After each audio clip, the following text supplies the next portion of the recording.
నమస్తే, welcome to crunch TV. నేను మీ రిషిక. ఈ రోజు వార్తల్లోని అంశాలు తీసుకున్నట్టయితే సీఎం పిట్టల దొర మాటలే అంటూ కేటీఆర్ గారు వ్యక్తం చేశారు. పిల్లలు పిట్టల్లా రాలుతుంటే సీఎం పిట్టల దొర మాటలు మాట్లాడుతున్నారంటూ కేటీఆర్ గారు వ్యక్తం చేశారు. తెలంగాణలో ఎన్నడూ లేని విధంగా గురుకుల పాఠశాలలో 40 మందికి పైగా విద్యార్థులు మరణించారంటూ కేటీఆర్ గారు ట్వీట్ చేశారు. పిల్లలు పిట్టల్లా రాలుతుంటే చర్యలు తీసుకోకుండా సీఎం రేవంత్ రెడ్డి వేదికల మీద పిట్టల దొరలు చెప్తున్నారంటూ ఆయన వ్యక్తం చేశారు. ఇక ఇంకో అంశం తీసుకున్నట్లయితే BSc paramedical bachelor of physiotherapy కోర్సుల ప్రవేశం కోసం ఎన్టీఆర్ హెల్త్ యూనివర్సిటీ నోటిఫికేషన్ ఇచ్చింది. నిన్న ఉదయం 11 గంటల నుండి డిసెంబర్ 9వ తేదీ వరకు విద్యార్థులకు ఆన్లైన్ దరఖాస్తులు చేసుకోవచ్చని, ఓసీ విద్యార్థులు 2360 రూపాయలు, బీసీ ఎస్సీ ఎస్టీ విద్యార్థులకు 1800 చొప్పున రుసుము చెల్లించాలని వెల్లడించింది. సార్వత్రికంగా ఉత్కంఠంగా ఎదురుచూస్తున్న ఏపీ అసెంబ్లీలో పీఏసీ చైర్మన్ పదవి ఎవరికి దక్కుతుందా అనేది చర్చాంశంగా మారింది. ప్రతిపక్షానికి ఈ పదవి ఇవ్వడం మానవాయితీగా వస్తుంది. సభ్యుడి ఎన్నికలు 18 ఓట్ల అవసరం.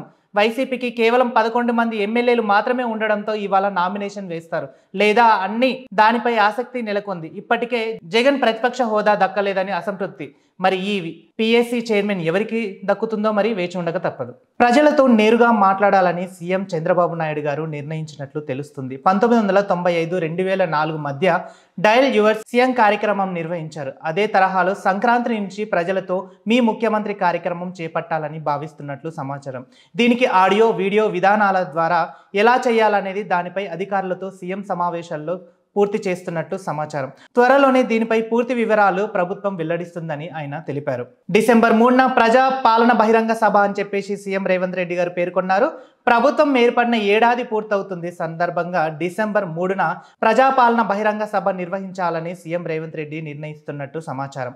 హైదరాబాద్లోని జరిగే ఈ సభకు రాహుల్ గాంధీ, ప్రియాంక గాంధీలో ఒకరిని పార్టీకి ఆహ్వానించాలని భావిస్తున్నట్టు పార్టీ వర్గాలు తెలిపాయి. దీంతో పాటు నామినేటెడ్ల పదవి కూడా, కార్పొరేషన్ చైర్మన్ల భర్తీ కూడా కీలక వ్యాఖ్యలు చేస్తున్నట్టు సీఎం రేవంత్ రెడ్డి గారి సమాచారం. ఇక మరో అంశం తీసుకున్నట్టయితే హైదరాబాద్ యూసఫ్గూడ పరిధిలోని మధురానగర్ వద్ద ఓ ఆటోమొబైల్ షాప్లో భారీ అగ్ని ప్రమాదం చోటు చేసుకుంది. ఒకేసారి భారీ ఎత్తున మంటలు అంటుకొని వ్యాప్తించాయి. ఈ విషయాన్ని స్థానికులు ఫైర్ స్టేషన్కి అధికారులు సమాచారం అందించడంతో రంగంలోకి దూకి మంటలు ఆర్పే ప్రయత్నం చేశారు.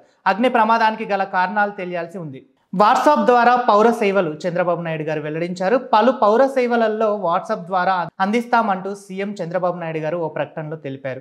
నివాస, పుట్టిన తేదీ, మరణ ధృవీకరణ, ఆదాయ ధృవీకరణ, విద్యా సంబంధిత పత్రాలను వాట్సాప్ ద్వారా అందిస్తామని, విద్యుత్ శాఖ 39, ఆర్టీసీ 9, రెవెన్యూ 16, మొత్తం 150 సేవలు వాట్సాప్ ద్వారానే అందిస్తామని ముఖ్యమంత్రి నారా చంద్రబాబు నాయుడు గారు తెలిపారు. ఇక ఏపీ అసెంబ్లీ సమావేశాలు జరుగుతున్నాయి. దీనికి సంబంధించిన పూర్తి డీటెయిల్స్ మా ప్రతినిధి శ్రావణి అందిస్తారు. ఓకే, మరి ఆంధ్రప్రదేశ్ శాసనసభ సమావేశాలు మొదలయ్యాయి. మరి దీంట్లో ప్రశ్నోత్తరాలు ఎలా ఉన్నాయి ఏంటనేది కూడా పూర్తి వివరాలు మా ప్రతినిధి శ్రావణి అందిస్తారు. శ్రావణి, అక్కడ ఎలా ఉంది ప్రశ్నోత్తరాలు? అసెంబ్లీలో ఏమేం రేజ్ చేశారు? రిషి, ఇక్కడ ప్రశ్నోత్తరాల పరంగా అయితే శాసనసభలో ఇవాల్టి ప్రశ్నోత్తరాలు అయితే ఉద్యోగుల అంతరాష్ట్ర బదిలీలు, సాగునీటి కాలువల నిర్వహణ, ఆక్వా రైతులపై పన్ను విధింపు, విద్యార్థులకు ఆర్థిక సహాయం, కడప జిల్లాలో ఎస్సీ ఎస్టీలకు వాహనాల పంపిణీ, ఐటీడీఏ ప్రాజెక్ట్ పాడేరు, పీలేరు నియోజకవర్గంలో అడవిపల్లి ప్రాజెక్ట్, చేనేత కార్మికులకు ప్రోత్సాహాలు, కార్మిక సంక్షేమం మండలి, డ్వాక్రా సంఘాలకు 0 వడ్డీ పథకం, పలు డిపార్ట్మెంట్లకు సంబంధించి డిమాండ్లపై అయితే ఆయా శాఖల మంత్రులు వివరణ ఇచ్చారు. రిషి, అయితే మరి ఇంకోటి, శాసన మండలిలో కూడా 5 బడ్జెట్ ప్రవేశపెట్టారు. మళ్ళీ 5 అంశాలు తీసుకున్నట్టయితే ఏవేవి ఉన్నాయి అందులో? ఆంధ్రప్రదేశ్లో అయితే కోఆపరేటివ్ సొసైటీ చట్ట సవరణ బిల్లు 2024 ఉంది. అలాగే ఆంధ్రప్రదేశ్ ఎక్సైజ్ చట్ట సవరణ బిల్లు 2024, ఆంధ్రప్రదేశ్ ప్రొహిబిషన్ చట్ట సవరణ బిల్లు 2024, ఆంధ్రప్రదేశ్ ఇండియా మెడ్ లిక్కర్, ఫారెన్ మెడ్ లిక్కర్ చట్ట సవరణ 2024 ఉంది. రిషి, అయితే మరి నారా చంద్రబాబు నాయుడు గారితో పాటు డిప్యూటీ సీఎం పవన్ కళ్యాణ్ గారు ఏమన్నారు అసెంబ్లీలో? ఏపీ అసెంబ్లీ సమావేశాల్లో ప్రశ్నోత్తరాల సమయంలో ప్రశ్నలకు సమాధానం ఇవ్వాలని చెప్పేసి ఆయన చెప్పారు. విశాఖ కాలుష్య నివారణకు పరిశ్రమల నిర్వాహకులతో మాట్లాడి చర్యలు తీసుకుంటామని అయితే వెల్లడించారు. తర్వాత నూతన సాంకేతిక పరిజ్ఞానాన్ని ఉపయోగించి కాలుష్య నివారణ చేపడతామన్నారు. పలాస జీడిపప్పు తొక్క కాల్చడం ద్వారా పెద్ద కాలుష్యం అనేది, అంటే పెద్ద ఎత్తున కాలుష్యం వెలువడుతుందని, కానీ ఇప్పుడు ఆ జీడిపప్పు తొక్క ద్వారా ఆయిల్ సేకరించి ఆదాయం సమకూర్చాలని చెప్పేసి ఆయన పేర్కొన్నారు. అలాగే పరిశ్రమల్లో కూడా కాలుష్యానికి కారణమయ్యే బొగ్గు వాడకాన్ని కూడా తగ్గిస్తామని చెప్పేసి పవన్ కళ్యాణ్ చెప్పడం జరిగింది. కొన్ని దశాబ్దాలుగా విశాఖ పరిశ్రమల అభివృద్ధితో ఆ కాలుష్యానికి దగ్గరైందని చెప్పేసి పవన్ కళ్యాణ్ అయితే ఆవేదన వ్యక్తం చేశారు. ఒక ప్రణాళిక ద్వారా విశాఖను కాలుష్యానికి దూరంగా ఉంచే ప్రయత్నం అయితే చేయాలి అని చెప్పేసి ఆయన చెప్పడం చెప్పడం జరిగింది. గత ప్రభుత్వం కాలుష్య నివారణకు చర్యలు తీసుకోలేదని ఆరోపించారు. అయితే ఈసారి మాత్రం ప్రభుత్వం గాలిలో నాణ్యతను పెంచేందుకే చర్యలు తీసుకుంటుందని చెప్పేసి పవన్ కళ్యాణ్ గారు అయితే వెల్లడించడం జరిగింది. కాలుష్యం ఏ అభివృద్ధి అయినా సరే ఆటంకం కలిగిస్తుందని, కాలుష్యం లేని అభివృద్ధి కృషి చేయాలి అని చెప్పేసి ఆయన చెప్పారు. ఇక ఈ సందర్భంగా కాలుష్య నివారణ కోసం ప్రపంచ స్థాయి నుంచి కేంద్ర రాష్ట్ర ప్రభుత్వాలు తీసుకున్న చర్యలపై అసెంబ్లీ వేదికగా డిప్యూటీ సీఎం అయితే ఇక ఏం మాట్లాడాలో తెలుసుకోవడానికి మనం ఓకే రైట్. మరి అమెరికాలో అదానిపై కేసు నమోదైంది. దానికి సంబంధించిన పూర్తి వివరాలు మా శ్రావణి అందిస్తారు. శ్రావణి, అమెరికాలో అదానిపై కేసు నమోదైనట్టు వార్తలు వస్తున్నాయి. మరి దానికి విషయం గురించి పూర్తి వివరాలు ఏమైనా తెలిసాయా?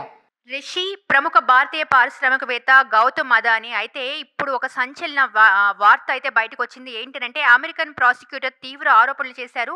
భారతదేశంలో సోలార్ పవర్ కాంట్రాక్టులు పొందటానికి అదానీ గ్రూప్ $250 మిలియన్ అంటే ఆల్మోస్ట్ 2110 కోట్లు లంచం ఇచ్చిందని చెప్పేసి న్యూయార్క్లోని బ్రూక్లిన్ దాఖలు చేసింది.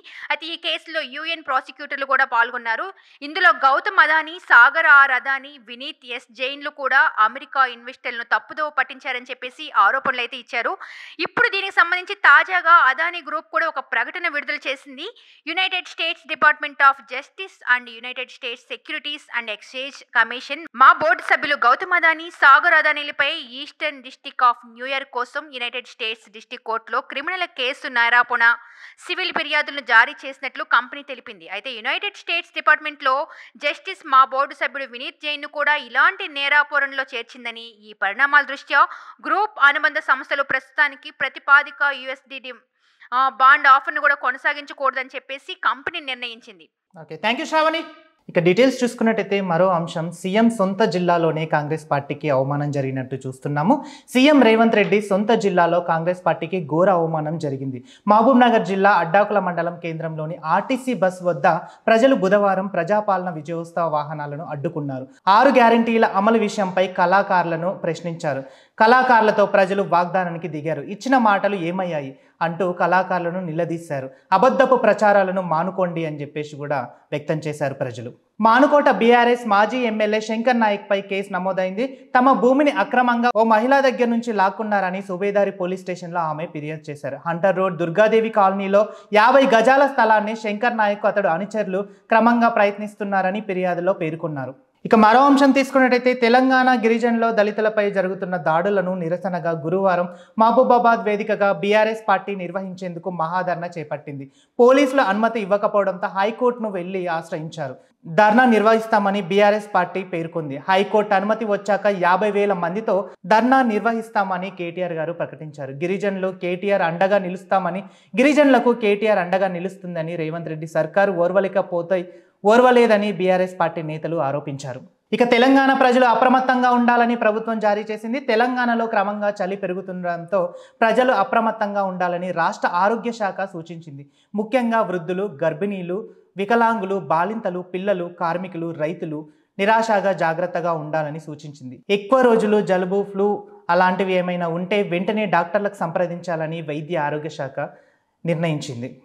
ఇక మరో అంశం తీసుకున్నట్టయితే ఎస్సీ ఎస్టీ అభివృద్ధినే మా ధ్యేయంగా అన్నట్టు బట్టి విక్రమార్క వ్యక్తం చేశారు. తెలంగాణలో ఎస్సీ ఎస్టీ అభివృద్ధి నిధుల ఖర్చులపై నెల రోజుల నివేదిక ఇవ్వాలని అధికారులను ఆదేశించారు డిప్యూటీ సీఎం బట్టి విక్రమార్క.